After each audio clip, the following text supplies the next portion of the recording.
Profe, me confirma cuando ya lo esté grabando. Estoy grabando, ¿eh? Yo ya estoy grabando. Bueno, listo, entonces estamos nuevamente en un nuevo diálogo entre filosofía y ciencia con nuestro querido doctor Gustavo Esteban Romero, que hoy nos va a hablar sobre apuntes para una filosofía de la ideología. Siempre dándole gracias a todas las personas que tienen a bien compartir con nosotros estos espacios, tienen este interés por este tipo de filosofía y gracias al profe Romero por estar con nosotros nuevamente en esta oportunidad y no siendo más, profe Romero, gracias y la palabra es suya. Bueno, muchas gracias Giovanni, Camilo, por la invitación. Para mí es siempre un gusto venir aquí a charlar con ustedes.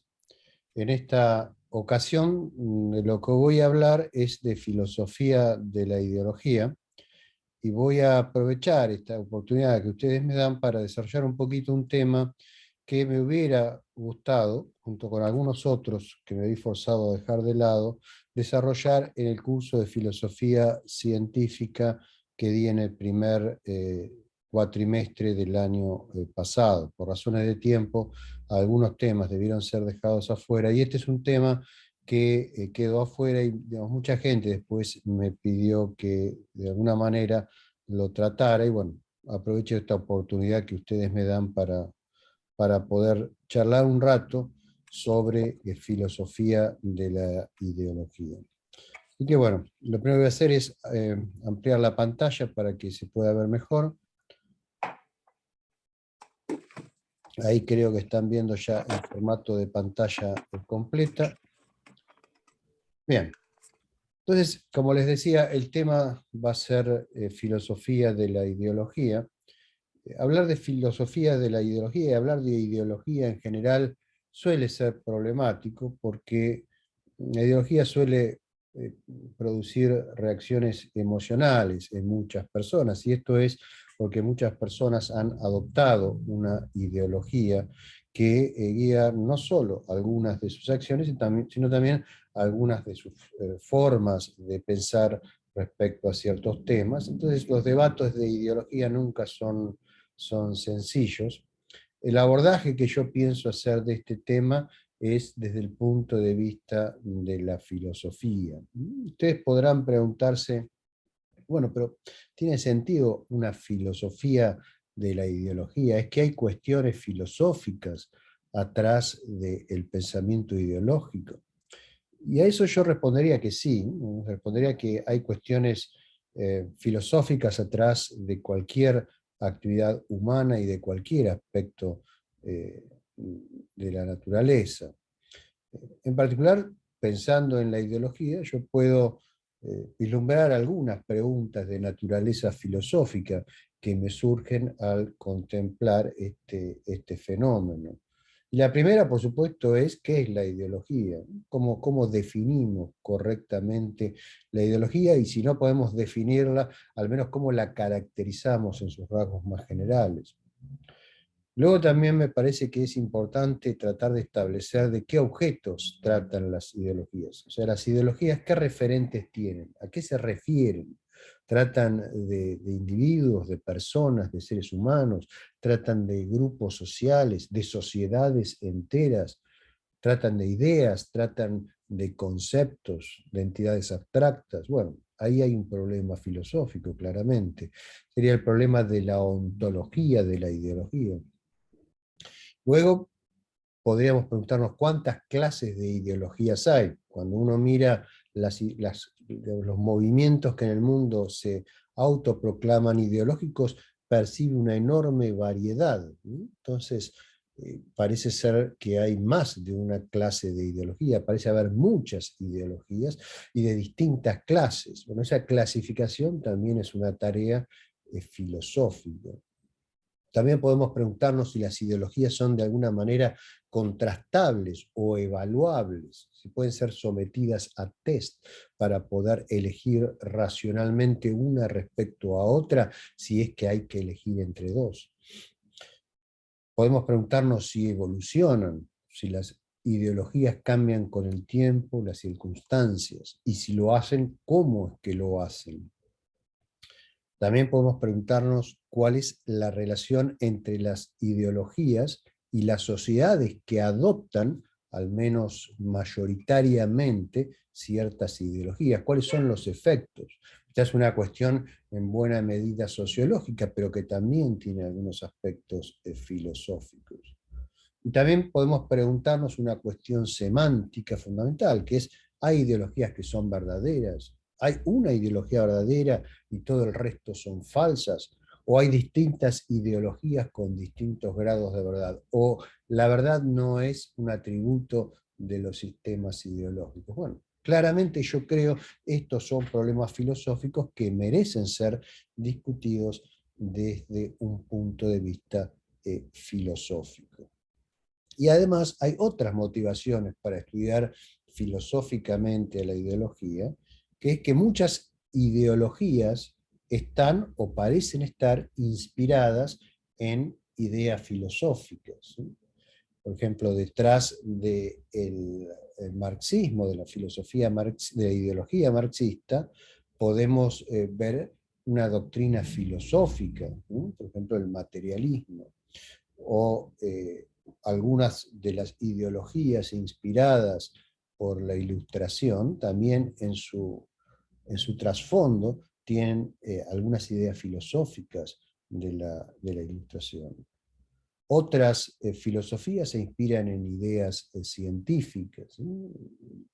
El marxismo también se inspira en muchas de sus variantes, en distintas teorías científicas sobre la sociedad y sobre la economía.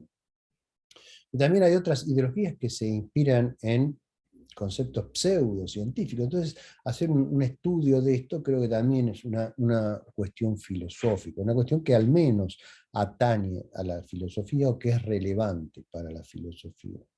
Por eso pienso que la idea de una discusión filosófica de la ideología no es descabellada, no es lo usual. Si uno mira la enorme bibliografía que hay sobre ideologías, va a encontrar que la mayor parte de los libros sobre ideologías o bien están escritos desde un punto de la historia de la cultura, de la historia del pensamiento, o bien están escritos desde un punto de vista ideológico. La mayor parte de los libros de ideologías tratan de evaluar ideologías, pero desde el punto de vista de una ideología particular.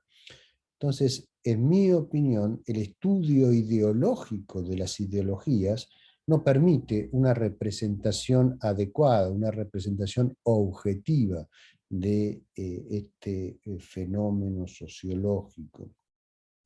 Por eso me parece que es recomendable estudiar la ideología desde el punto de vista de la ciencia por un lado y del punto de vista de la filosofía informada por la ciencia desde el otro. Esto no quiere decir que yo vaya a considerar la ideología como una ciencia ni nada por el estilo, sino que las herramientas que quiero utilizar para tratar de esbozar algunas cuestiones relacionadas con la ideología son herramientas filosóficas. De la misma manera, cuando uno habla, por ejemplo, de filosofía de la pseudociencia, eso no quiere decir que uno piense que la pseudociencia es una ciencia, sería un contradictio in adjecto, ¿verdad? Bueno, muy bien. Entonces, empecemos por lo más básico, que es tratar de preguntarnos qué es una ideología. El término fue introducido hace relativamente poco tiempo, fue introducido por Destutt de Tracy en un libro que se llamaba Mémoires sur la faculté de penser, del 1796, o sea, inmediatamente después de la Revolución Francesa. Destutt de Tracy fue un ilustrado, un aristócrata francés que después fue revolucionario y durante el terror terminó preso en la Bastilla, ¿no? Y allí él concibió lo que él pensaba que podía ser los rudimentos de una ciencia que estudiase las ideas.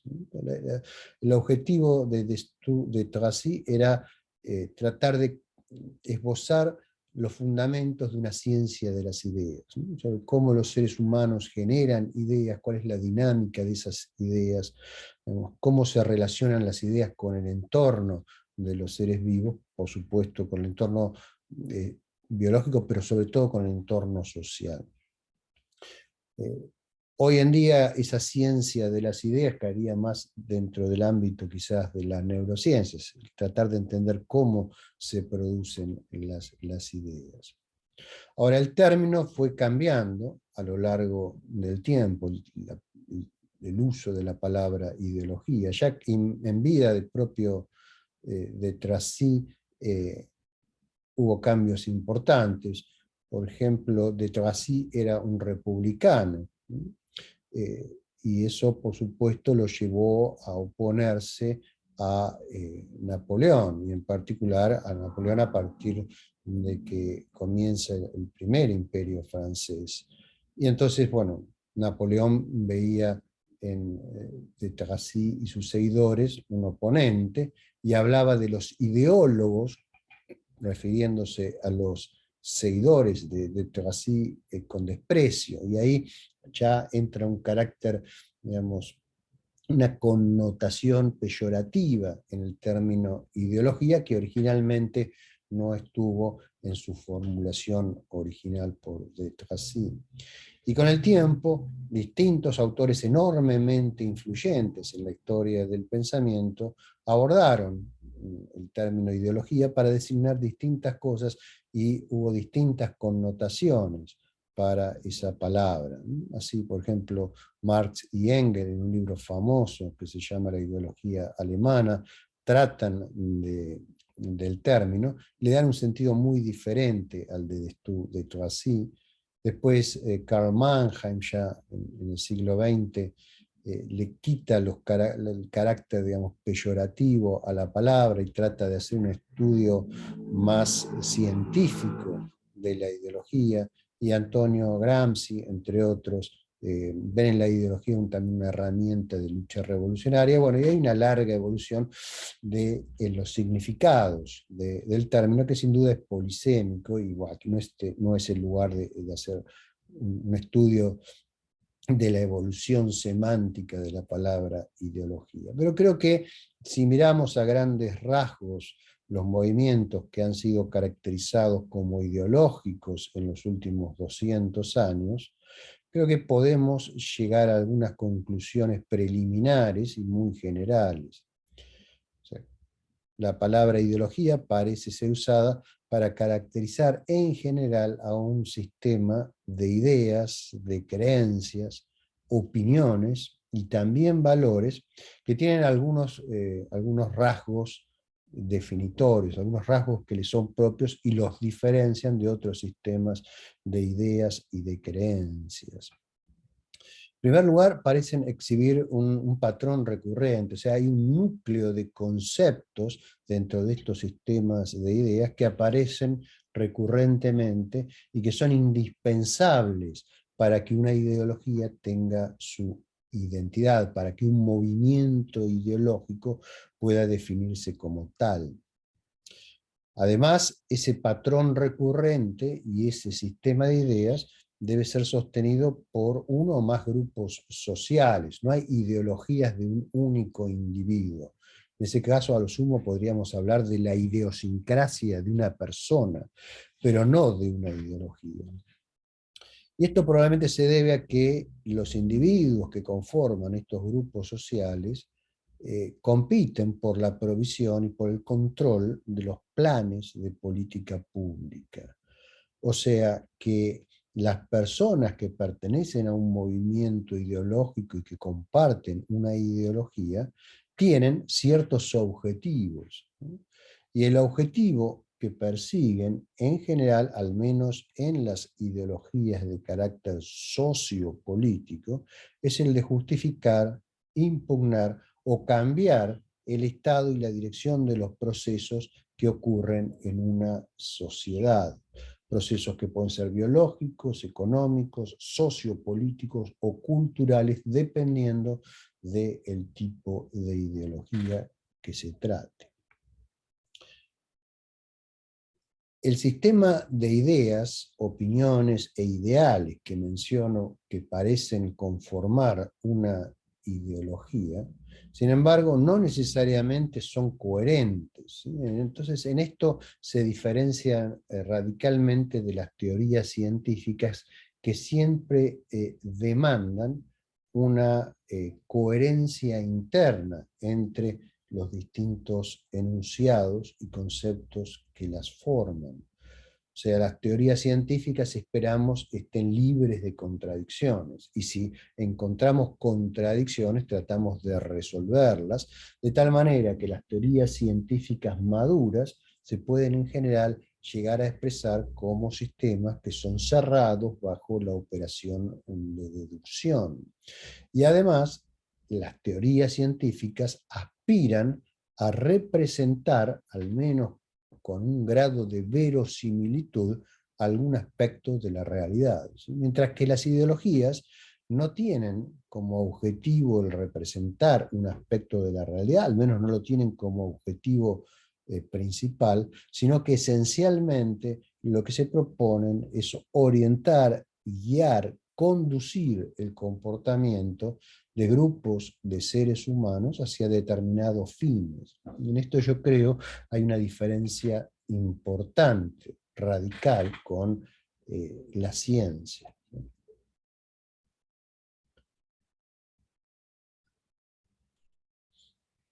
Las teorías científicas, por otro lado, las aceptamos o las rechazamos de acuerdo a la evidencia a favor o en contra que acumulamos sobre ellas. Esa evidencia en general proviene de modelos que logramos derivar de nuestras teorías utilizando datos empíricos, de tal manera que podemos comparar esas representaciones conceptuales con algunos procesos que ocurren en el mundo real, ¿sí? Por ejemplo, si quiero contrastar la teoría de Newton, formo un modelo de alguna entidad física que exista en el mundo real utilizando la teoría de Newton, acaso otras teorías que me van a ser necesarias, eh, datos concretos. Entonces, por ejemplo, creo algo como puede ser el modelo del sistema solar. Entonces me fijo de ese modelo qué predicciones concretas puedo extraer para un determinado momento del tiempo y un determinado lugar del espacio, de tal manera que alguna clase de experimento me permita comparar proposiciones derivadas del experimento con proposiciones derivadas del modelo. Las ideologías esto no sucede, por el contrario, lo que parece ser importante es que se adoptan de acuerdo a la creencia, o sobre la base de la creencia, de que son efectivas para guiarnos en la obtención, en un cierto futuro, de un cierto estado de cosas. Entonces, fíjense que aquí el criterio es más bien pragmático. Se adopta una ideología porque se piensa, se cree que esa ideología es eficaz, es práctica para llegar a un determinado fin. Ahora, esa creencia puede estar justificada o no, puede ser una creencia racional o puede ser una creencia irracional. Por eso vamos a después avanzar un poquito más en esa dirección. Bueno, entonces, dicho esto, quizás podemos afinar un poco nuestro intento de caracterización de una ideología para tratar de identificar cuáles son los rasgos que aparecen en la mayoría de ellas. Esta clasificación, como toda clasificación que uno propone en filosofía científica, es siempre tentativa, es una propuesta que puede ser modificada si la experiencia luego nos revela que algunos de estos rasgos que yo voy a proponer identificar como identificatorios de las ideologías son innecesarios o no son suficientes. Si no son suficientes habrá que agregar otros, ¿sí? O sea, no pretendo que esta caracterización sea necesaria y suficiente, sino solamente sostengo que es tentativa, pero está informada por el estudio de las ideologías que se han dado, o algunas de ellas, en la historia humana. Te sugiero definir provisionalmente a una ideología como un campo de creencias que podemos representar a través de 12 elementos, o sea, una 12 dupleta, ¿sí? No sé cómo se dice eso exactamente en castellano, o sea, hay una palabra en castellano para un conjunto ordenado de 12 elementos. Esos elementos son los siguientes, cada uno de estos es un conjunto que representa a una colección de entidades que en principio existen en el mundo real para cada movimiento ideológico, para cada ideología. El primero, digamos, es una comunidad de creyentes. Una ideología es un campo de creencias, alguien tiene que creer en algo. Bueno, entonces, el primer elemento que tiene que haber en un movimiento ideológico es una comunidad de creyentes. Un subconjunto de estos creyentes son militantes, militantes de esta ideología particular. ¿Qué quiere decir que son militantes? Que son personas que actúan en el mundo para tratar de hacer cambios en el mismo de tal manera que la ideología sea compartida por cada vez un conjunto C más grande. O sea, que el conjunto C sea representado por un conjunto C', sea reemplazado, perdón, por un conjunto C' que tenga más elementos. Luego hace falta una sociedad que albergue a esa comunidad de creyentes y sobre la cual los miembros de la comunidad, y en particular en su conjunto, a los que llamamos militantes, actúan para modificarla en algún aspecto. ¿Sí?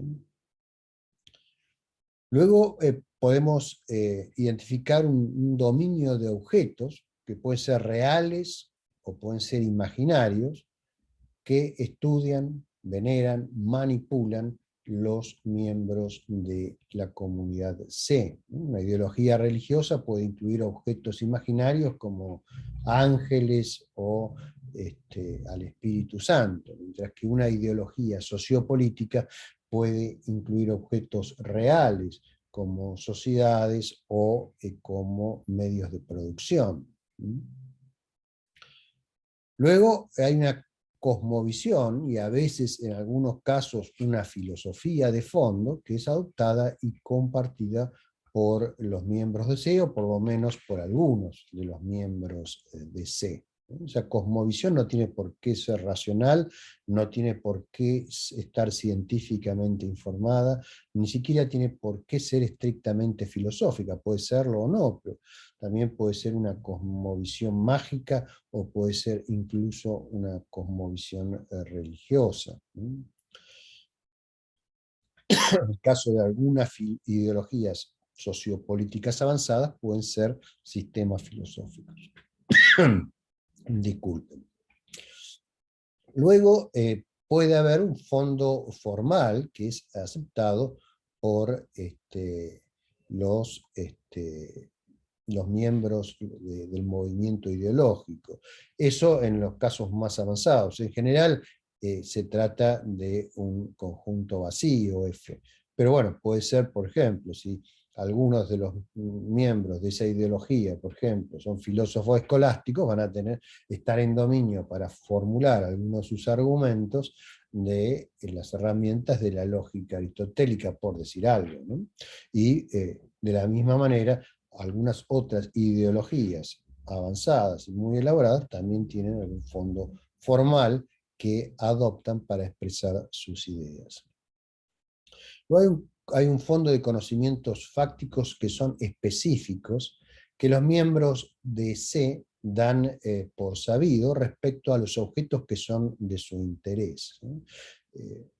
Estos conocimientos pueden ser falsos, no necesariamente son conocimientos verdaderos, ¿sí? Por ejemplo, pueden ser conocimientos respecto a supuestos hechos históricos. Por ejemplo, si es una ideología religiosa, va a haber ciertos hechos o supuestos hechos históricos que van a ser aceptados por los miembros de esa comunidad de creyentes, ¿sí? No sé, pongamos el caso, ¿no? El diluvio, pongamos el caso del nacimiento de Jesucristo, o bueno, en otras clases de ideologías políticas, también supuestos hechos históricos que pueden haber ocurrido o no, pero cuyo conocimiento parece ser importante para los miembros de la comunidad de creyentes que forman parte del movimiento ideológico. Luego, y creo que esto es muy importante, hay una problemática, que es la colección de problemas, que pueden ser conceptuales o pueden ser empíricos, concretos, que enfrentan los miembros de C. Esos problemas son los que ellos tratan de resolver, y por eso hablamos de un movimiento, porque aspiran a algo, ¿no? Generan procesos, ¿por qué? Porque aspiran a resolver esos problemas. De una ideología a otra, la problemática puede cambiar dramáticamente. Y también hay un fondo de conocimientos generales que comparten los miembros de C, que hay que diferenciar de los conocimientos específicos que se presuponen, que esto es, digamos, lo que efectivamente saben sobre el mundo real los miembros de la comunidad, ¿sí? O sea, si es una comunidad de personas que sostienen una ideología completamente disociada de la ciencia, es probable que ese fondo de conocimientos generales sea muy escueto. Ahora, si es una ideología, bien informada, ese fondo puede tener muchos conocimientos. Por ejemplo, filosofías sociopolíticas generalmente incluyen vastos conocimientos sociológicos y económicos.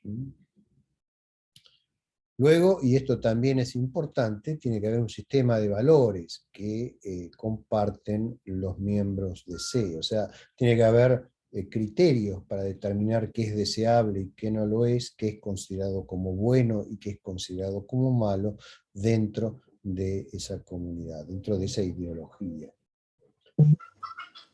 Tiene que haber luego un conjunto de ideales, que es aquello a lo que aspiran los miembros de C. Los objetivos, las finalidades últimas, ¿sí? En general se expresan en el formato de ideales. Cuidado que hay alguno de ustedes que tiene un micrófono abierto y se oye lo que dicen. Los objetivos concretos, que no tienen por qué coincidir con los ideales, o sea, un objetivo concreto inmediato puede ser algo diferente para llegar a un objetivo más distante, a un ideal, ¿no? Entonces, por ejemplo, un cierto movimiento ideológico que aspira a la paz universal puede, sin embargo, tener un objetivo concreto de producir una revolución violenta en un determinado momento y un determinado contexto, ¿sí? Y finalmente los métodos que van a aplicar para lograr sus objetivos. Esos métodos pueden ser extraordinariamente variados de acuerdo a la naturaleza de la ideología. Esto es parecido a lo que, hay algunas diferencias con lo que propone Mario Bunge en su libro Pseudociencia e Ideología. Hay diferencias, ¿sí? Que Bunge tiene no me acuerdo si 10 u 11 solamente puntos, y algunos de los puntos son distintos. Bueno, además de esta caracterización, también tentativamente podemos proponer una clasificación, propongo una clasificación, ya que cuando uno mira las ideologías, creo que al menos puede diferenciar tres grandes tipos, a las que voy a llamar de la siguiente manera. Por un lado, las macroideologías, que son aquellas que tienen como referentes a todos o a varios de los subsistemas que forman una sociedad humana. ¿Sí? Una sociedad humana está formada esencialmente por 4 grandes subsistemas, cada uno de los cuales a su vez tiene muchos subsistemas. Esos 4 grandes subsistemas son el biológico, el económico, el cultural y me está faltando uno. No, está bien, lo dije los 4. Biológico, político, económico y cultural. Sí, 4. Luego tenemos las microideologías que solo se refieren a una clase limitada de referentes dentro de alguno o a veces más de uno de estos subsistemas, ¿sí? de la sociedad. O sea, tienen un scope mucho más acotado, las microideologías.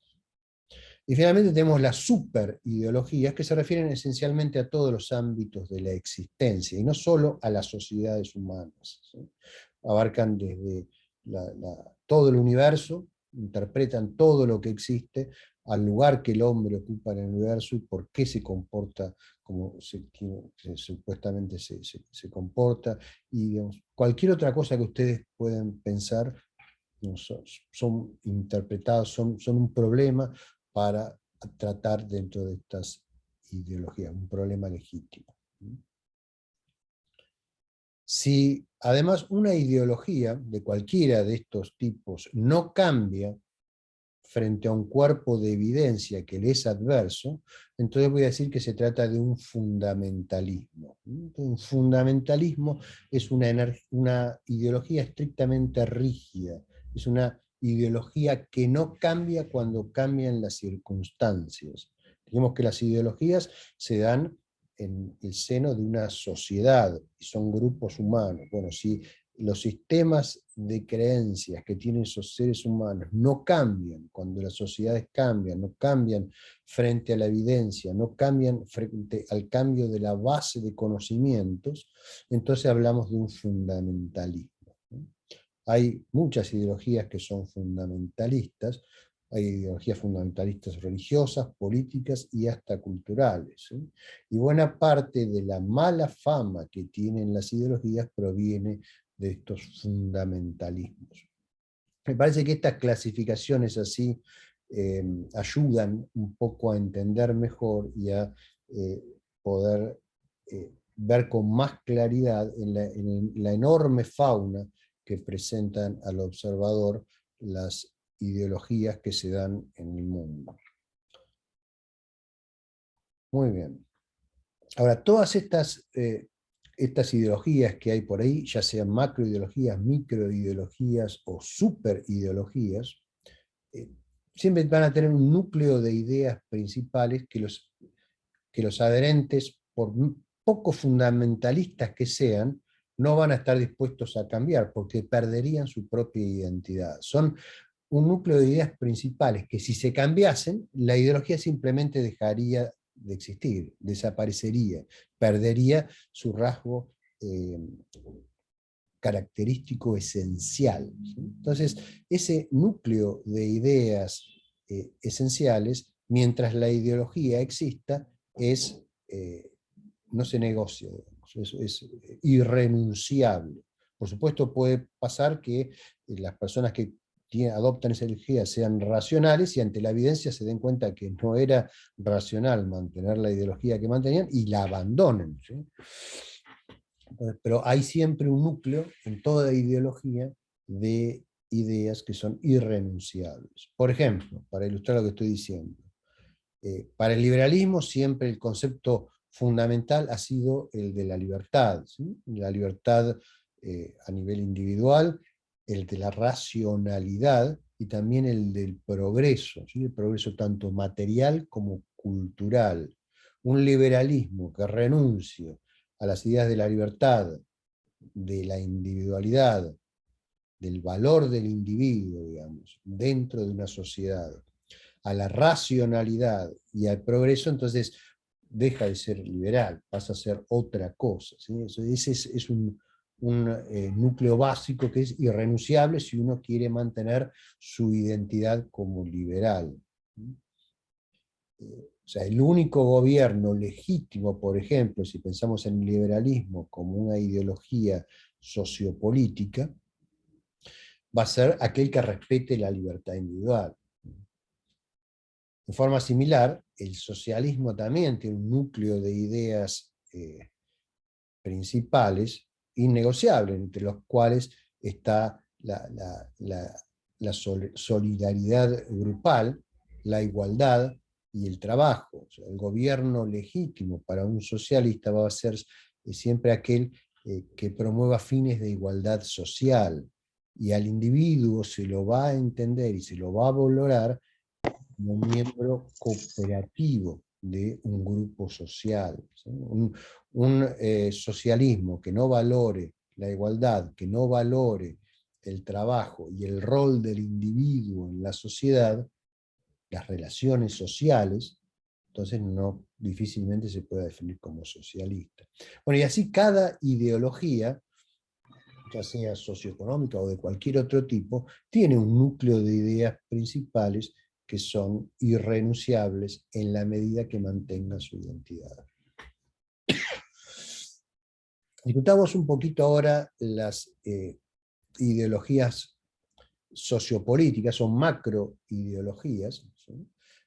Que son las que, digamos, más frecuentemente aparecen en las conversaciones y las que más impacto tienen probablemente en nuestra vida cotidiana. O sea, estas son las macroideologías que se concentran su atención en los subsistemas político, económico y cultural de la sociedad. Las principales son el liberalismo, el socialismo, el conservadurismo, el totalitarismo y el anarquismo. ¿Sí? Hay más, pero bueno, vamos a mencionar solo estas hoy. Voy a hacer una muy breve caracterización de cada una de ellas, ¿sí? Como para ilustrar un poco de lo que hemos venido hablando. Voy en el orden en que las enuncié recién. Empezamos con el liberalismo. Consta, como dijimos, de varios conceptos centrales. El primero es que los seres humanos se supone que al menos son parcialmente racionales, de tal manera que pueden tomar decisiones informadas acerca de su vida y de sus relaciones con el entorno. Presenta el liberalismo una insistencia en la libertad de pensamiento y dentro de algunos límites de la libertad de acción. O sea, es muy importante en el liberalismo la libertad, y la libertad de tanto de pensar como de actuar. Pero la libertad de actuar obviamente va a tener que tener algún límite, porque en una vida social la libertad de uno en algún momento va a entrar en conflicto con la libertad de otro.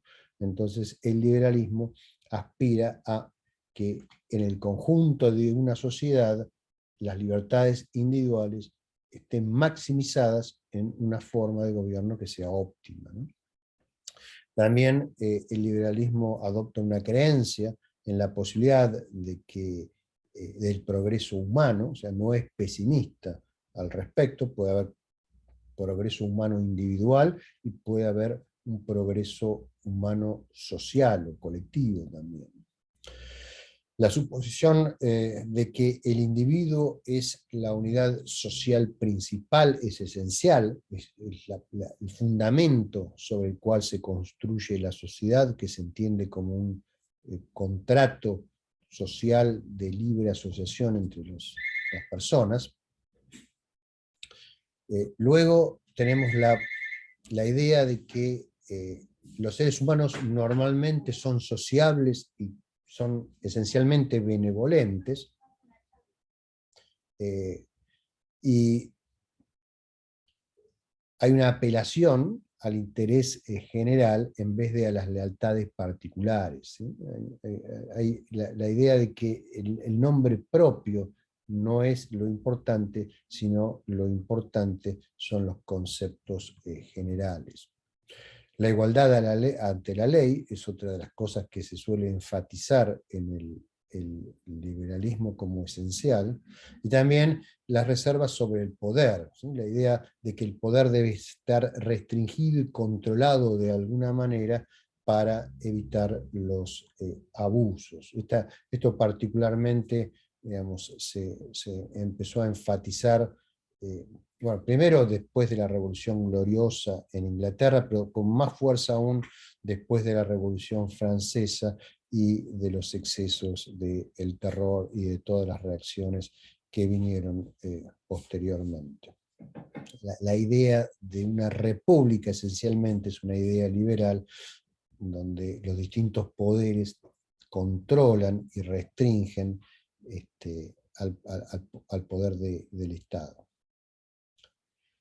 Muy bien. Las minorías también son importantes dentro del liberalismo, y esta restricción de los poderes tiene fundamentalmente por objeto tratar de preservar las libertades de las minorías frente a potenciales arbitrariedades que puedan realizar las mayorías. Hay un elemento esencial detrás de todo esto, y es la disposición a aceptar la pluralidad de ideas, ¿no? La idea de que se puede crear una sociedad que sea plural, una sociedad donde distintas ideas y distintas opiniones pueden convivir en forma estable, sin que lleven a la aniquilación de esa sociedad. Bueno, todo esto, digamos, como ustedes saben, es relativamente un conjunto de ideas, un sistema de ideas relativamente moderno, ¿no? Que podemos rastrear a Hobbes y a Locke y a otros pensadores, sobre todo ingleses.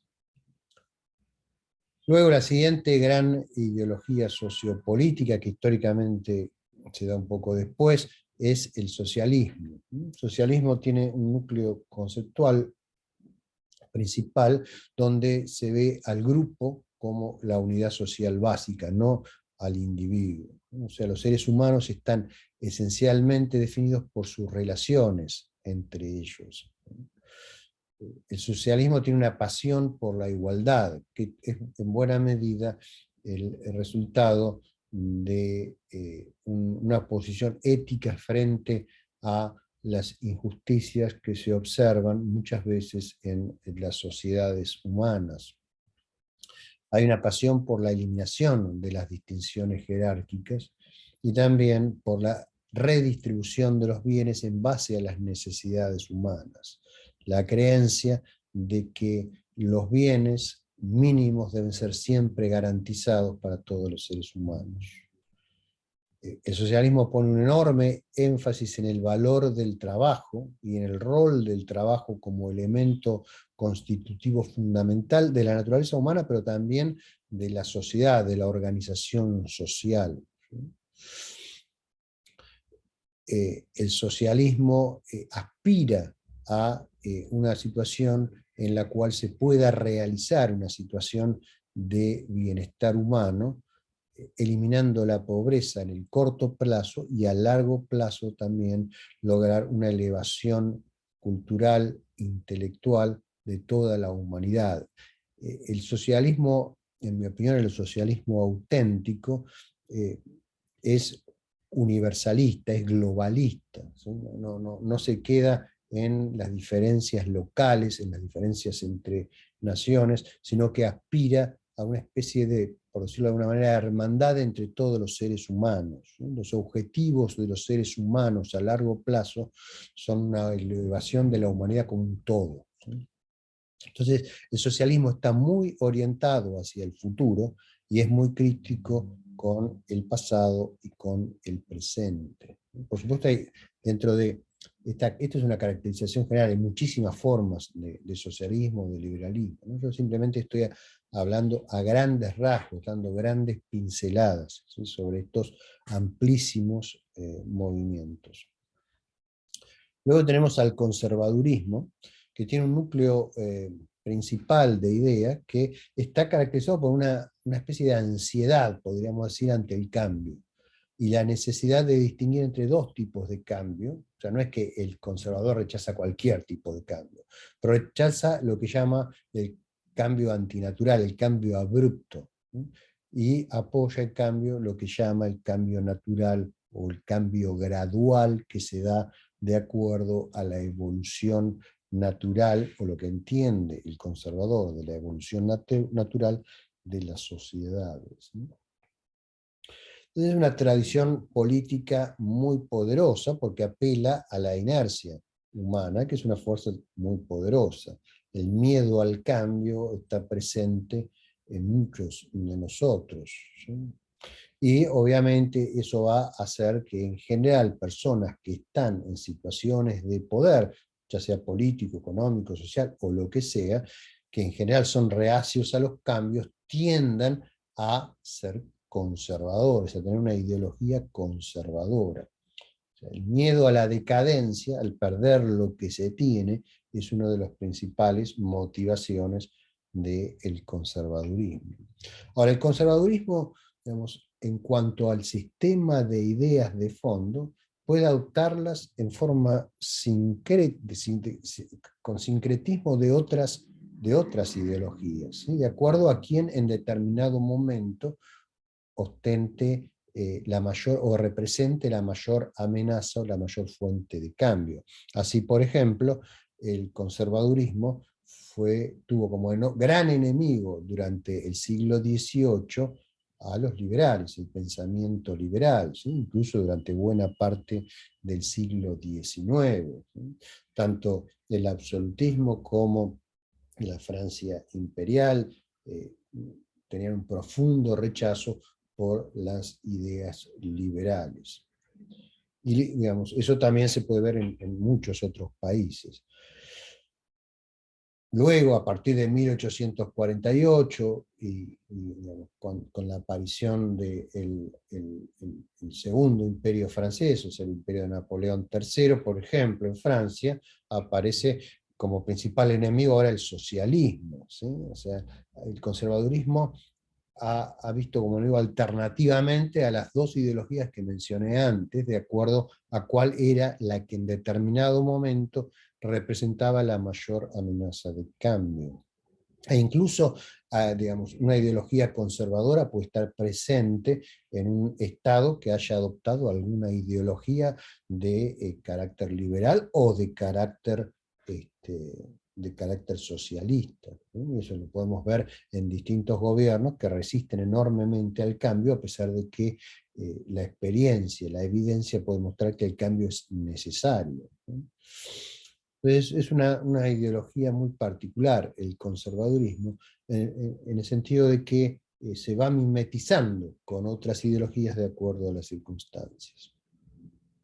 Luego tenemos el totalitarismo, que digamos, colapsa en cierta manera las esferas públicas y privadas e insiste en la idea de que el Estado tiene el derecho a regular todas las áreas, tanto de la sociedad como de la vida individual. Con esto ustedes verán que el totalitarismo de entrada ya va a ser un enemigo mortal tanto del liberalismo como del socialismo, ya que trata de controlar las esferas que ambos movimientos, los dos primeros que mencioné, consideran como esenciales y que no deben precisamente ser controladas de forma total por el Estado. Hannah Arendt caracteriza el totalitarismo como la rotura de la distinción entre lo que es legal y lo que es ilegal, ¿sí? O sea, el fin de la ley, por decirlo de alguna manera. El ciudadano común ya no sabe de qué lado de la ley está, porque la ley depende del capricho del que manda, ¿sí? Entonces, cuando se llega a esa situación, uno puede tener la certeza de que está viviendo un estado totalitario. Hay distintas formas de totalitarismos. En el siglo XX quizás ha sido el siglo en que más han dominado los totalitarismos. Entre algunas formas de totalitarismo podemos mencionar, bueno, al absolutismo, al fascismo, al comunismo y al nazismo. Hay más, pero bueno, simplemente para dar algunas ilustraciones. Una característica que comparten todos estos movimientos totalitarios es el intento de dominar el lenguaje. La autoridad está asociada con el Estado y en particular con el poder ejecutivo del Estado, con un líder fuerte que es el que en el fondo del cual emana la legitimidad, del cual emana la ley, ¿sí? O sea, la ley soy yo. Y para el totalitario, la libertad, ser libre, en el fondo, solo es emanciparse de las falsedades de otras ideologías. Es emanciparse de la necesidad de elegir, porque hay alguien, el líder, que elige por nosotros. Hitler, por ejemplo, en una de sus charlas de sobremesa, señala que se considera a sí mismo el gran libertador de la humanidad, porque él liberta al hombre de las pesadas cadenas de una libertad personal que solo muy pocos individuos pueden soportar, ¿sí? Entonces es precisamente este concepto lo que está manifestando. Es la manifestación perfecta del totalitarismo. Liberto al hombre de la capacidad de elegir, de la necesidad de elegir. Yo elijo por él. El método totalitario de destruir el lenguaje fue ilustrado y parodiado también por George Orwell, que fue un gran enemigo del totalitarismo, en forma excelente en su novela 1984. ¿No? La guerra es paz, la libertad es esclavitud, la ignorancia es fuerza, la inversión de todas las palabras. ¿Sí? Así como Nietzsche propugnaba la inversión de todos los valores, el totalitarismo a veces propugna la inversión de las palabras. Cuando el totalitario dice una cierta palabra, por ejemplo, usa la palabra libertad, esténse seguro que está queriendo significar lo que en una sociedad abierta es lo opuesto de la libertad. Es algo hermoso, escribe George Orwell en 1984, la destrucción de las palabras en bocas de uno. ¿No lo ves? Todo el objetivo del lenguaje nuevo, que es el lenguaje totalitario, es reducir el alcance del pensamiento. Al final, haremos imposible el crimen de pensamiento porque no habrá más palabras para expresarlo. Destruir la capacidad de pensar destruyendo nuestro lenguaje. La ideología entonces se ha convertido con el totalitarismo en una especie de guerra de las palabras, de guerra por el lenguaje. Bueno, y finalmente en la lista de ideologías sociopolíticas que mencioné estaba el anarquismo. Es el nombre genérico, sea un conjunto de macroideologías que en general lo que buscan es disminuir o abolir el Estado, donde por Estado se entiende el monopolio de la fuerza, ¿sí? Y también estas ideologías rechazan el gobierno político, la autoridad impuesta por la fuerza sobre el individuo, ya que lo consideran necesario o incluso nocivo. Es relativamente reciente, surge en el siglo XIX, también como una reacción a las consecuencias autoritarias que surgen de la Revolución Francesa, y hay una enorme variedad de anarquismos, tanto individualistas como de orientación socialista, ¿no? Ha habido muchos teóricos del anarquismo, entre otros Pierre-Joseph Proudhon, Josiah Warren, Bakunin, Rousseau, Max Stirner en Alemania, Kropotkin, Nozick, Friedman y otros.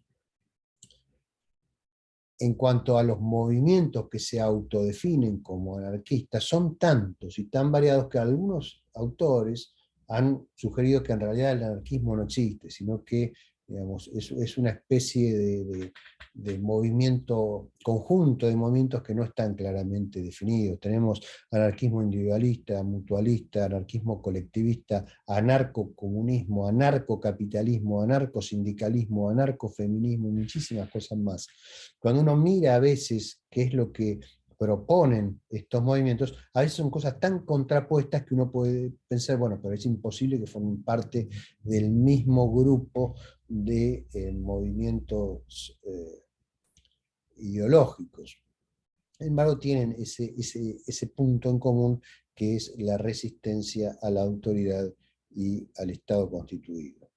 El problema esencial de todas estas formas de anarquismo siempre es el mismo, es cómo combinar una completa libertad individual, una libertad irrestricta, con alguna forma de cooperación social que sea efectiva y que permita mantener un nivel de existencia social suficientemente avanzado como para generar tecnología que nos libere de las inclemencias del tiempo y nos facilite la existencia, ¿no? Y así como la alimentación, por supuesto. Bien. Después tenemos las microideologías. Ustedes se acuerdan que hablé de macroideologías, microideologías. Las microideologías es aquellos, digamos, que si bien no se ocupan de grandes subsistemas en la sociedad, tiene una morfología que es identificada, pues se restringen a un dominio acotado con ciertos temas que son los que les interesan. Un ejemplo típico de microideología es el nacionalismo. Es una ideología que está concentrada en la idea del valor excepcional de la nación como formadora de la identidad de los seres humanos. No podemos, esto es algo relativamente reciente, también lo podemos rastrear a Herder, por ejemplo, y a los románticos. Una idea esencialmente romántica, el nacionalismo, empieza a plasmar con el surgimiento de la nación alemana, con Fichte. Es muy interesante la historia de cómo surge el nacionalismo y cómo llega a tener tanta fuerza en el siglo XX. No podemos ahondar hoy aquí en esto, pero esencialmente enfatiza la superioridad de una determinada nación sobre otras entidades nacionales en la caracterización de los valores de un pueblo. ¿Sí? En general, el nacionalismo no se manifiesta sobre cuestiones como la libertad, los derechos individuales, la relación entre la esfera pública y privada, el trabajo, y tenemos nacionalismos que son a veces nacionalismos en grupos sociales de tendencias liberales, y tenemos nacionalismos a veces en grupos de izquierda. De hecho, la izquierda progresista latinoamericana, por llamarlo de alguna manera, es claramente nacionalista, ¿no? O sea que el nacionalismo no es necesariamente algo de derecha, ¿no? El tipo de ideologías que se suelen clasificar en forma muy simplista de derecha o de izquierda, sino que puede ser adoptado por cualquier otra ideología. Es un rasgo más que. Por eso se habla de microideología, es un aspecto. Hay otras microideologías, no las vamos a discutir acá. Podemos identificar además del nacionalismo, feminismo, veganismo ideológico, ¿no? Supremacismo, pacifismo, ideología de género. Hay montones y montones, y hay mucha bibliografía también para el que le interese profundizar en eso. Y después tenemos las superideologías. Las superideologías dijimos que tratan de abarcar todos los aspectos de la realidad, y en algunos casos, que es el de las superideologías religiosas, incluso de una supuesta suprarrealidad, ¿sí? Un mundo supranatural que existe además del mundo natural. ¿Sí? Entonces, estas superideologías ofrecen una visión y una interpretación de todo el universo, de todo lo existente, ¿sí? De todos los ámbitos de la experiencia, y nos ofrecen también sistemas de valoración, o sea, axiologías, para informarnos sobre cómo debemos comportarnos, ¿sí? De ahí se deducen después sistemas morales, ¿sí? Con una justificación ética que proviene de la cosmovisión superideológica de estas ideologías.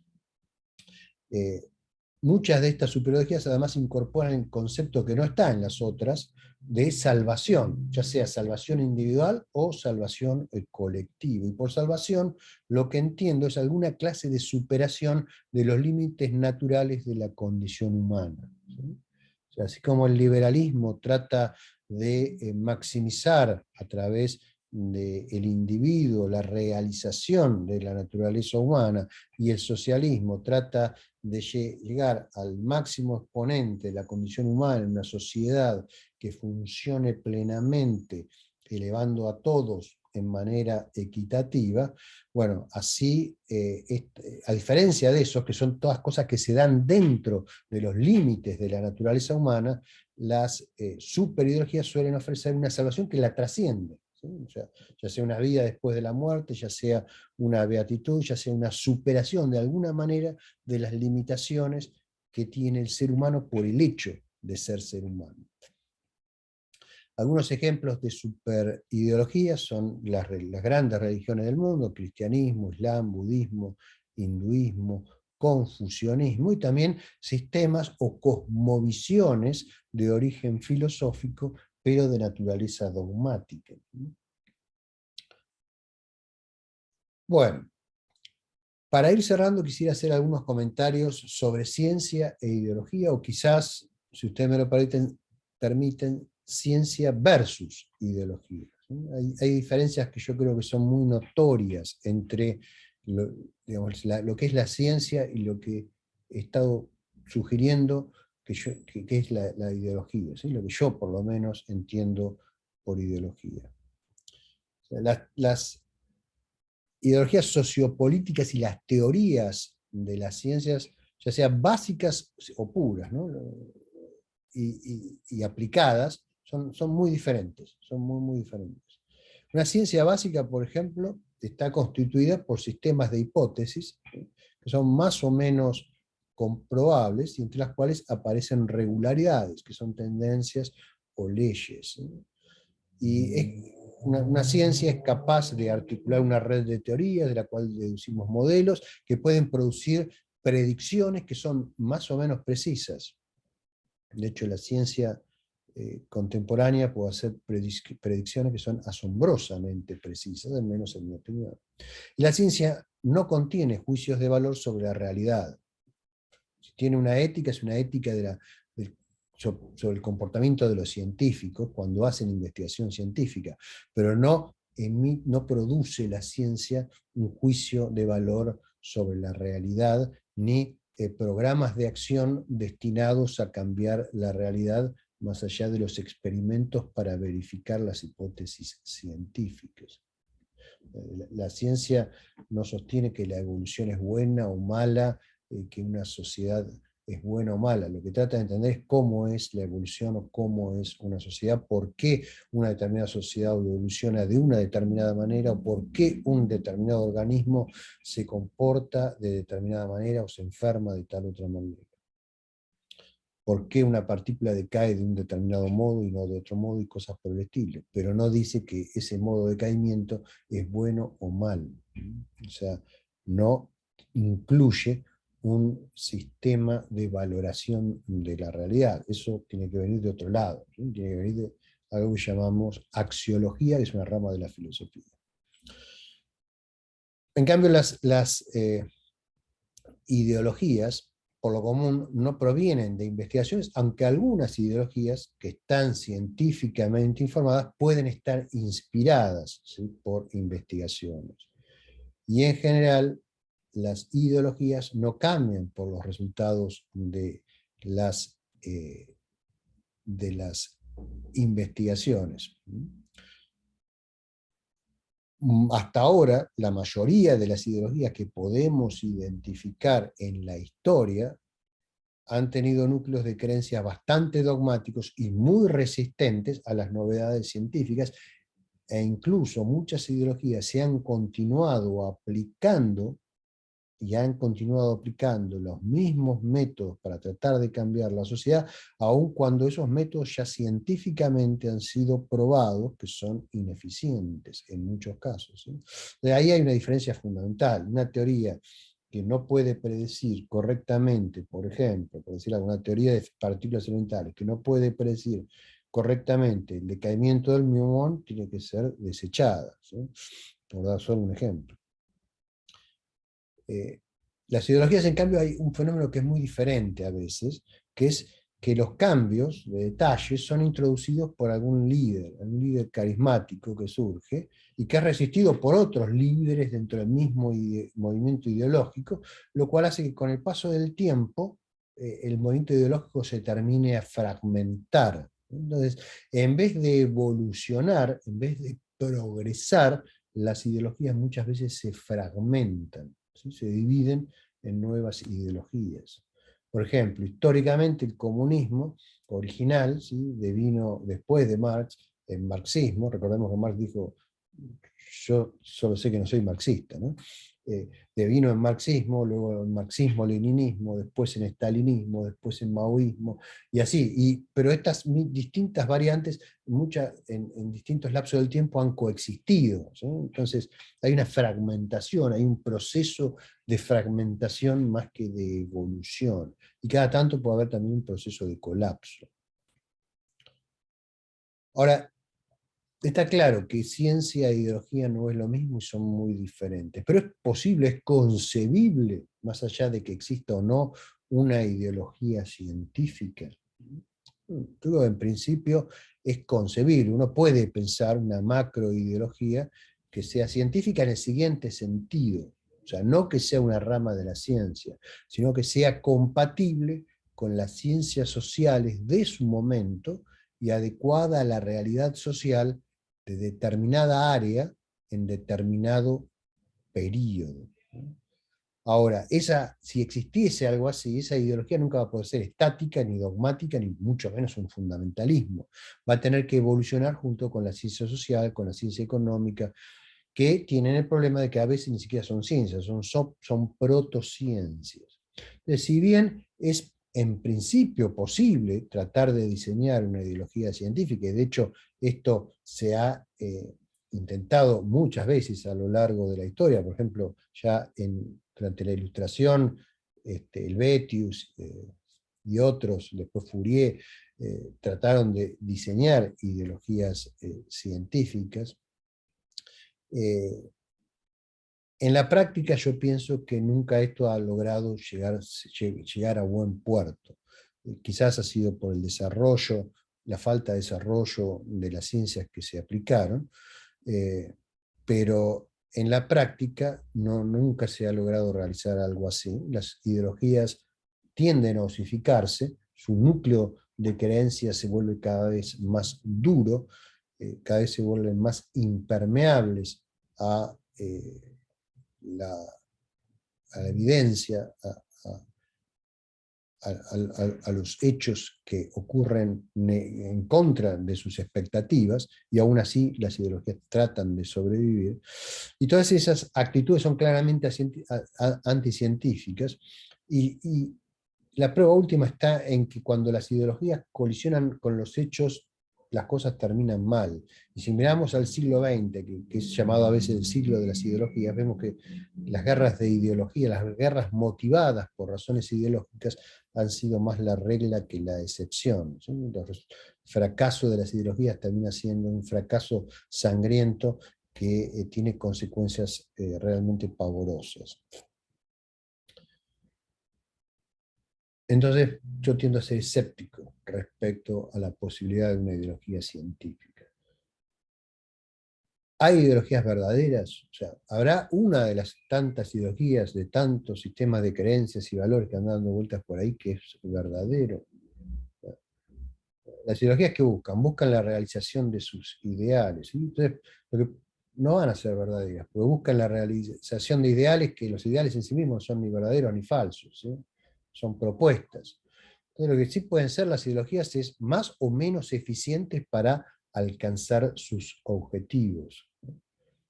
Entonces, si los objetivos y los métodos utilizados para alcanzar esos objetivos están racionalmente justificados y a su vez eh, están científicamente informados, bueno, una ideología puede tal vez ser mejor que otra para una determinada situación. Eso no quiere decir que sea verdadera. Es un criterio pragmático el que debemos utilizar a la hora de evaluar las ideologías.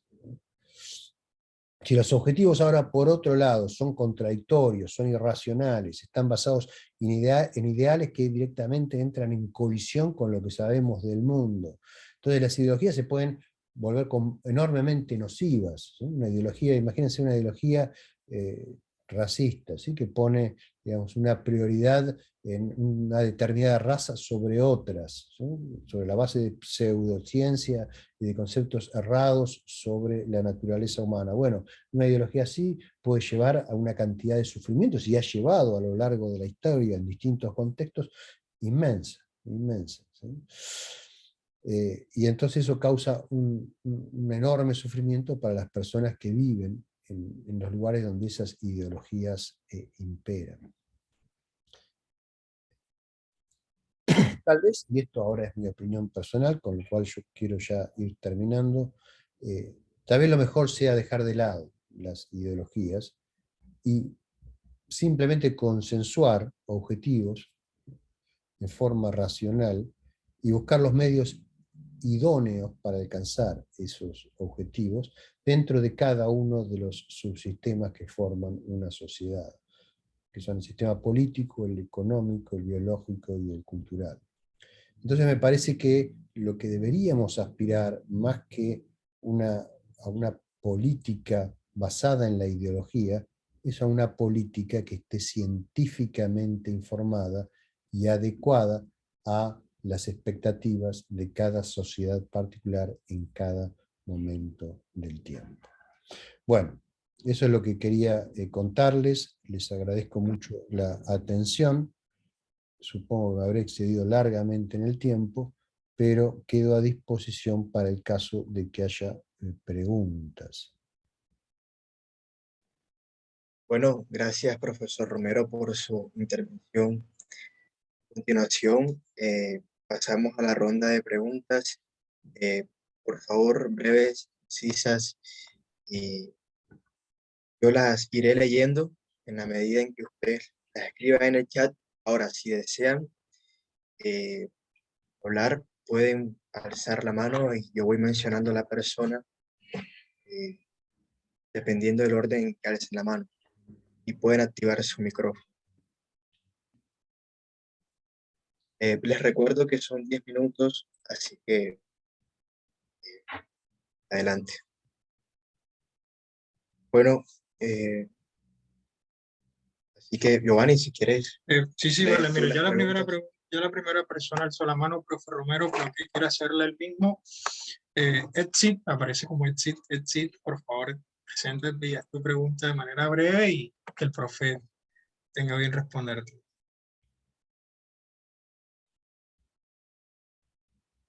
Exit, no te oímos si estás hablando, Exit.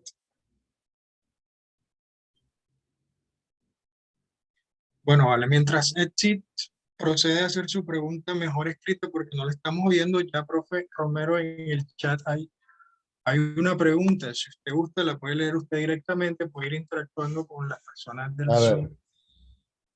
Y si no, nos avisa y le leemos nosotros. generalmente el doctor Romero sube la charla del canal. Ah, sí, no, eso es alguien preguntó y otro le está respondiendo. Preguntan si esto va a estar disponible. Sí, después lo voy a subir a YouTube, al canal donde están las clases de filosofía científica. Después hay otra pregunta que dice lo siguiente: buenas, ¿el comunismo entero se puede considerar totalitario? Hay muchas ramas como el eurocomunismo que resultaría difícil considerar como totalitarias. Saludos y gracias. No, por supuesto. Digamos, por el tipo de charla, por la amplitud del tema, a veces uno tiene que usar las palabras en una forma un poco ambiguas. Obviamente ahí cuando en totalitarismo yo puse comunismo, no quiero decir que necesariamente toda forma de comunismo deba ser totalitaria. Lo que quise decir es que ha habido formas de comunismo, por ejemplo el estalinismo, que han sido totalitarias en la historia, ¿sí? Pero no necesariamente, ¿sí? Ahora no recuerdo cuáles son las otras formas. Creo que estaba el absolutismo, bueno, por definición tiene que ser totalitario. El nazismo también es totalitario, y después hay otras, qué sé yo, como el fascismo, que a veces se puede dar en formas un poco más moderadas. Yo creo que en algunos países de Latinoamérica el fascismo se ha dado en alguna forma más moderada, que ha sido semi-totalitario, ¿sí? O sea, hay grados ahí adentro, pero bueno, no es este el lugar para poder entrar en detalle sobre cada uno de todos estos movimientos y todas las variaciones que pueden tener, ¿sí? He tratado más bien de ir a conceptos generales. Ahora apareció Ed Sid ahí con una pregunta. A ver. Pero antes había otra. Lo que pasa es que esto se va moviendo y me cuesta leer. Hay otra después de la que respondí recién, que dice: la ideología... ¿Quieres? Yo podría leerla, si le Bien. parece más cómodo. Sí, Camilo, por favor, así me es más fácil, porque si no me voy volviendo loco. Claro, la ideología se podría, pregunta Steven Cañón. La ideología se podría pensar como una herramienta del pragmatismo o podría hacer un esfuerzo por precisar la relación? Yo no diría que el pragmatismo como filosofía, digamos, adopta la ideología, sino más bien es al revés. Las ideologías utilizan, digamos, métodos pragmáticos muchas veces para elegir el camino que los lleve a sus fines o a sus ideales. Y nosotros, cuando tratamos de evaluar filosóficamente a las ideologías y compararlas entre ellas, me parece que no debemos caer en un error semántico de tratar de asignar un criterio de verdad en el sentido de una verdad semántica, una correspondencia con los hechos, sino a lo sumo debemos compararlas pragmáticamente, evaluándolas por los resultados que han producido en la práctica, ¿sí? Entonces, más bien sería al revés de lo que comenta este caballero. Vale, profe, mire, la siguiente pregunta ahora sí la hace Exit. Él la escribe y dice, ¿es posible hablar de debate ideológico entre científicos? Por ejemplo, Einstein versus Bohr, matemático respecto a la geometría euclidiana y el quinto postulado, etc.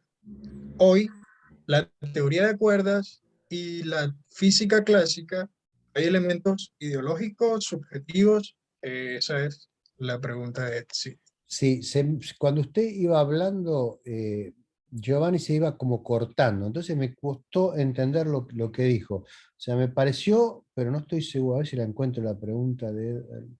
¿Es posible hablar, perdón, tengo que leerla de nuevo porque no entendí bien lo que me dijo. ¿Es posible hablar de debate ideológico entre científicos? Einstein, bueno, yo creo que ahí hay que, entiendo la pregunta de Ed, em, ya que estamos, si me está escuchando, lo saludo a Ed porque es un conocido mío.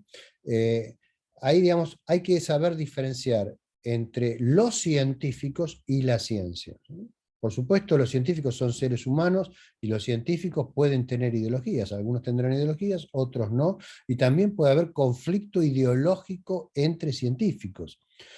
Incluso algún científico puede intentar defender ideológicamente una teoría. Eso no quiere decir que las teorías en sí tengan elementos ideológicos. Cuando usted analiza una teoría, entre los enunciados de la teoría no va a encontrar enunciados de naturaleza ideológica. Sí pueden aparecer cuestiones ideológicas en las discusiones de los científicos, en los congresos, en las cosas que muchas veces la gente ve y entiende que es la manifestación de la ciencia, cuando en realidad es la manifestación de las personalidades de los científicos. Entonces, Einstein podría tener alguna ideología, Bohr podría tener alguna ideología, pero la mecánica cuántica sobre la que ellos discutían no tenía una ideología, no tiene una ideología, porque es un intento de representar un aspecto del mundo. Puede estar mal o puede estar correcto. Puede haber en la versión de Bohr algún postulado que sea superfluo, se podrá demostrar y se podrá remover. O en la posición de Einstein puede haber algún error, ¿sí? Pero esas remociones no van a ocurrir como consecuencia de un problema ideológico, van a ocurrir como consecuencia de un análisis de la coherencia de la teoría interna y de la coherencia de la teoría con la realidad a través de los modelos que derivemos de esa teoría, que es lo que históricamente después sucedió a partir del caso que menciona Ed ahí de Einstein y Bohr. En el caso de la teoría de cuerdas, bueno, físicos de cuerdas seguramente tienen actitudes, algunos físicos de cuerdas tendrán actitudes ideológicas, como algún físico relativista también la tendrá y demás. Ahora, eso no quiere decir que la teoría de cuerdas vaya a ser abandonado porque es una teoría ideológica que entra en un conflicto ideológico con otra teoría. En mi opinión va a ser abandonada porque no sirve para nada, pero eso se verá y lo decidirá la experiencia en base a las predicciones que logre hacer la teoría de cuerdas o de los modelos que pueda formular la teoría de cuerdas o del rol que desempeñe la teoría de cuerdas en la dinámica general de nuestro conocimiento sobre el mundo. Y en cuanto a el caso de las matemáticas, que es lo que otro que comenta Elsie ahí, tampoco son cuestiones ideológicas, las matemáticas son sistemas formales. Lo que puede suceder es que alguien proponga un sistema formal diferente. Por ejemplo, alguien diga, bueno, no, los axiomas de Euclides, está bien, eso me lleva a un tipo de geometría, que es la geometría euclídea. Yo voy a formar otro sistema que también es perfectamente consistente, voy a cambiar algunos axiomas, voy a llegar a una teoría geométrica diferente y llego a una geometría riemanniana, por ejemplo, ¿sí? Eso no quiere decir que la otra teoría tenía una ideología distinta, simplemente era una teoría diferente, matemática diferente, ¿sí? Lo importante en matemática es la coherencia, que todo el conjunto de enunciados que conforman la teoría sea coherente. Fíjense que no digo completo, digo que sea coherente. Bueno, espero con eso haber respondido a Ed. Sigamos. La siguiente pregunta la hace Leopoldo Cabarcas, y de paso agradecemos a Steven Cañón por su comentario. Y la pregunta de Leopoldo es: ¿existe alguna finalidad propia de la ideología? Es decir, ¿es útil para la humanidad? ¿Buena, mala, regular, determinante, indeterminada? Bueno, por supuesto, cada ideología tiene su finalidad. Recuérdense cuando yo hice mi propuesta de caracterización de la ideología, dije que todas las ideologías tienen ideales a los que aspiran y objetivos concretos a los que tratan de llegar, digamos, como pasos intermedios para alcanzar esos ideales. Ahora, lo que él pregunta es si, digamos, las ideologías pueden ser buenas, malas, regulares, determinadas, etc. Eso lo tenemos que juzgar de nuevo, vuelvo a lo mismo que dije antes, a partir, en mi opinión, ¿no?, de cuán efectivas son esas ideologías a la hora de ser aplicadas en la sociedad. Por ejemplo, en Camboya en 1975, digamos, cuando cae el régimen militar que gobernaba el país, después de la caída de Saigón en Vietnam, el Khmer Rouge toma el poder, trata de implementar una forma, una variación de comunismo completamente totalitaria que lleva al exterminio con las políticas que se implementaron, de 2 o 3 millones de personas, y devuelve esencialmente a Camboya a la edad de piedra. Como consecuencia del desastre humanitario que se armó, bueno, eso forzó a Vietnam a invadir Camboya para expulsar al Khmer Rouge y poder estabilizar, digamos, la región. Evidentemente la aplicación de la ideología de esa versión del comunismo en Camboya en 1975 fue catastrófica. Creo que no tengo ni siquiera que mencionar que la implementación del nazismo en Alemania en 1933 o la implementación del fascismo en Italia, y ustedes podrán multiplicar prácticamente ad infinito con experiencias más cercanas, incluso en cada uno de los países donde vivimos nosotros, consecuencias catastróficas de la implementación de muchas ideologías. Ahora, eso no quiere decir que todas las ideologías produzcan necesariamente daño. Lo que yo sostengo es que en la medida que sean fundamentalistas, en la medida que sean demasiado dogmáticas, pueden llegar a producir, o tienen un enorme potencial de producir daño, aunque tengan muy buenas intenciones. No nos olvidemos que la Revolución Francesa llevó al terror y después llevó a el primer imperio, ¿sí? Y los revolucionarios tenían la mejor de las intenciones. Ahora, por ejemplo, la implementación del el liberalismo y la lucha del liberalismo, por ejemplo, en Inglaterra, llevó a la abolición de la esclavitud, llevó a un montón de ideas que dieron lugar, y después incluso cuando se fueron propagadas a Estados Unidos, al nacimiento de los conceptos modernos de república, y a muchas otras cosas que hicieron fueron un motivo de un gran progreso para la humanidad. Y también hubo efectos colaterales que por supuesto fueron nocivos. Lo mismo puede decirse del socialismo, que, digamos, reivindicó un montón de derechos que estaban, digamos, totalmente descuidados, en particular a partir de 1848, empieza a ser particularmente efectivo el socialismo en lograr llevar a la práctica esas reivindicaciones. También ha habido un montón de desviaciones y de procesos que han producido por ese lado también cosas que han sido en extremo contraproducentes y que han terminado en monstruosidades como puede ser el estalinismo, ¿no? O por ejemplo lo que pasó en China bajo Mao, de la cual yo soy muy crítico, ¿no? Yo he vivido en China y un poco sé del tema, lo conozco muy de cerca. Entonces, no hay una respuesta absoluta de que las ideologías son buenas o malas, ¿sí? Pueden ser mejores o peores de acuerdo a los resultados que dan, y yo creo que en la medida que tengan elementos racionales, en la medida que estén informadas por la ciencia, en la medida que sus objetivos y sus ideales sean consensuados, bueno, pueden llegar a aportar. Mi opinión en última instancia es que son peligrosas, porque cualquier dogmatismo es peligroso, ¿sí? Ni hablar de las ideologías religiosas, en mi opinión, ¿no? Que digamos, pueden producir también un montón de problemas en un montón de niveles. Pero el tema es muy vasto, podríamos hablar muchas horas sobre eso. Espero que al menos esto haya servido para aclararle lo que preguntaba. A mí me sale con las siglas, lamentablemente, LC me sale.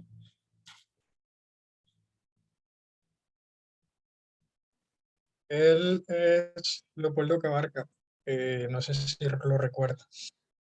Bueno, profe, creo que ya el tiempo se ha terminado. Usted nos dirá si le da espacio a una última pregunta y si no podemos cerrar aquí. Recuerden que el profe Romero siempre da la oportunidad de interactuar con él en sus redes sociales. También pueden dejar los comentarios preguntando en su canal de YouTube cuando se monte la conferencia. Entonces, profe, no sé, usted nos dirá si le da espacio Sí, a si una quiere última pregunta respondemos o una no. más, hagamos así, respondemos una más y bueno, yo lo único que les pido a los oyentes, ¿no? Es que yo siempre estoy abierto a responder preguntas, pero recuérdense que soy una persona finita y me hacen miles de preguntas, ¿no? Y yo trabajo y tengo un montón de cosas, a veces lamentablemente no puedo responderles a todos. Me gustaría, me encantaría poder hacerlo, por eso es que trato de hacer videos, que trato de divulgar para tratar de, digamos, responder la mayor cantidad de preguntas, pero a veces las preguntas individuales, cuando me mandan 10 personas o 20 personas o 30 personas preguntas, a veces no puedo responderlas a todos, ¿sí? Así que no se enojen si no se las puedo responder. Algunas por ahí sí, otras por ahí no. Bueno, respondo una última, ¿sí? Hágamela, por favor. Vale, siguiendo el orden que traíamos, la siguiente pregunta la hace Juan. ¿La invariancia no es una característica de las ideologías? Sigue preguntando. ¿Hay casos de ideologías que han mutado sin fragmentarse? Bueno, la invariancia es una característica de algunas ideologías, ¿sí? La invariancia completa, ¿sí? Pero la mayoría de las ideologías tienen un núcleo duro, que difícilmente va a cambiar, como dije al principio, porque si no dejarían de ser esa ideología y pasarían a ser otra, pero después tienen todo un conjunto de hipótesis auxiliares que se van modificando de acuerdo a cómo evoluciona la realidad, excepto las que son más de naturaleza totalitaria, ¿no? Entonces, por ejemplo, tanto el liberalismo como el socialismo a lo largo de la historia han evolucionado. Si vemos cómo ha evolucionado el liberalismo a lo largo del desarrollo de la era industrial y después ha entrado en la era, digamos, postindustrial, vemos claramente un desarrollo que no implica necesariamente una fragmentación, sino muchas veces una adaptación. Y lo mismo podemos decir del socialismo. El socialismo europeo actual no es lo mismo, la socialdemocracia europea actual no es lo mismo que el socialismo, digamos, utópico de 1848, ¿no? Entonces, sí, es posible para una ideología evolucionar sin fragmentarse, ir mutando, como ahí dice, ¿sí? Pero en la medida que el núcleo fundamentalista sea más amplio, va a ser eso cada vez más difícil. Entonces, bueno, por eso hay algunas ideologías para las cuales les es directamente imposible, más allá de cierto punto, seguir mutando, y ahí es donde se fragmentan, ¿sí? Habría que hacer un estudio desde el punto de vista filosófico, y todo esto es un área que está prácticamente inexplorada, y si alguno de ustedes se dedica a la filosofía, yo los invito a que exploren un poco la filosofía, de la ideología, que es un campo fascinante y prácticamente es terra incógnita, ¿no? Para tratar de entender mejor, digamos, cómo es esta dinámica de las ideologías y compararla, por ejemplo, con otras dinámicas en el mundo de la cultura, como puede ser la dinámica de la ciencia. Bueno, Muy bien. Bueno, muchas gracias por las preguntas que hicieron los asistentes y gracias, profe, por su respuesta, Camilo. Creo que ya podemos ir cerrando. sí, claro, quisiéramos dar gracias al profesor Gustavo Romero por aceptar esta invitación y por participar de este nuevo diálogo entre filosofía y ciencia. Gracias a los participantes por asistir, por escuchar al profesor Romero.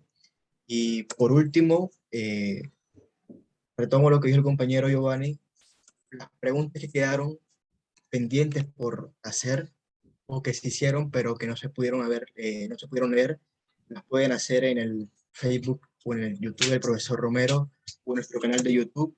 Y con esto también les recuerdo que nos pueden seguir en nuestras redes sociales, en Facebook como Homiomerías y en YouTube como Semillero Homiomerías.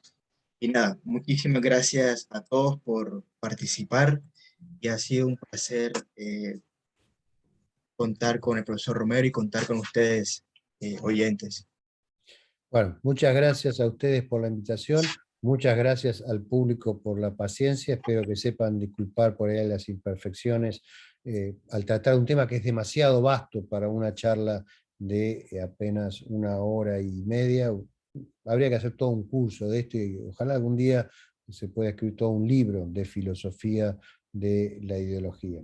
Pero creo que estas charlas ayudan también no solo al oyente, sino también a la persona que expone a ordenar su pensamiento, y las preguntas son siempre útiles para aclarar el propio pensamiento. Así que les agradezco a todos las devoluciones, les mando un abrazo y muchas gracias.